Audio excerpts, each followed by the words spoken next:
Hello everyone, welcome.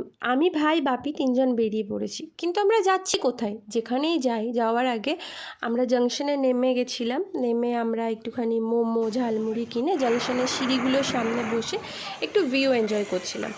এরপর আমরা একটু এগিয়ে অরুণ সুইটস থেকে সিঙ্গারা কিনে লস্যি কিনে সোজা হাঁটা লাগিয়েছিলাম। এই রাস্তাটা আমার খুব ভালো লাগে, দুপাশে গাছ আর এই লাইটগুলোর জন্য বেশি। লস্যিটা এতটাই বাজে ছিল যে আমাদেরকে টেস্ট ঠিক করার জন্য আইসক্রিম কিনতে হয়। এরপরে এই তো টুকি পায়ে হাঁটতে হাঁটতে আমরা পৌঁছে গেলাম মামা বাড়ি। আমার দাদার ছেলের অন্নপ্রাশন ছিল, সাথে বাড়ি ওঠানোরও একটা ফাংশন ছিল, ওই জন্য আমি চলে এসেছি। আর এখানে এই দেখো কীভাবে খাতার পাতা ছিঁড়ে নষ্ট করছে, কী সব করছে। এগুলো দেখলে মা সরস্বতী ওকে হাঁস ছুঁড়ে মারবে।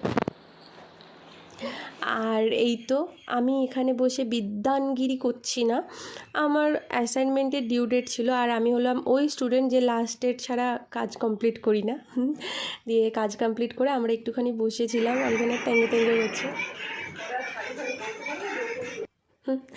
দেন বললামই যে অন্নপ্রাশন ছিল, তাই ডেকোরেশনও হচ্ছিল, আর ওইদিকে পুজোরও সব কিছু হচ্ছিল।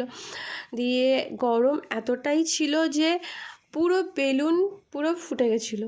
যেগুলো ছায়াতে ছিল সেগুলোই শুধু বেঁচে ছিল, বাকি একটাও মানে ঘন্টা খানেকের মধ্যে সব দেন এই তো সবাই ভোজবাড়ির দিকে যাচ্ছিলাম খাওয়া দাওয়া। আর আমার ফোনটা অল টাইম আমার বুনুর কাছেই ছিল, তো ওই এই ভিডিওগুলো ক্যাপচার করেছে বেশ সুন্দর, আমার থেকেই ভালো ভিডিও ক্যাপচার করেছে। আর এদিকে পুজোর সব কিছু হচ্ছে। আর দিয়ে দিদি এলো, আমরা একটুখানি গল্প করলাম। দেন সন্ধ্যেবেলার ভিউটা দেখো কি সুন্দর। আর এই তো তারপর বুনু আমার জন্য এই ফ্রুটিগুলো এনেছিল।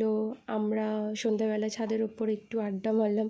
ও সামনে আসতে চাইছিল না, কিন্তু ঠিক আছে। নেক্সট দিন আমাদের বেরোনোর কথা ছিল, আর ও দাবি ছিল যে সকালবেলা না বিকেলবেলায় যেতে, তাই রাগ করেছে।